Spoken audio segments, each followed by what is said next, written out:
ছবিতে থাকা প্রশ্নটি হল, কী কারণে বায়ুমণ্ডল উষ্ণ হয়? এর উত্তর নিচে দেওয়া হলো।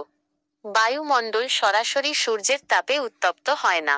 সূর্যরশ্মি প্রথমে ভূপৃষ্ঠকে উত্তপ্ত করে এবং পরে সেই উত্তপ্ত ভূপৃষ্ঠ থেকে বিভিন্ন পদ্ধতিতে বায়ুমণ্ডল উষ্ণ হয়।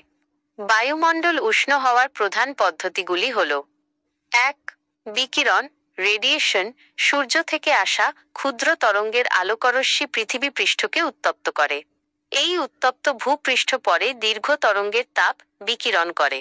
বায়ুমণ্ডলে থাকা কার্বন ডাই অক্সাইড, জলীয় বাষ্পের মতো গ্যাসগুলি এই তাপ শোষণ করে বায়ুমণ্ডলকে গরম করে তোলে। এটিই বায়ুমণ্ডল উষ্ণ হওয়ার প্রধান কারণ।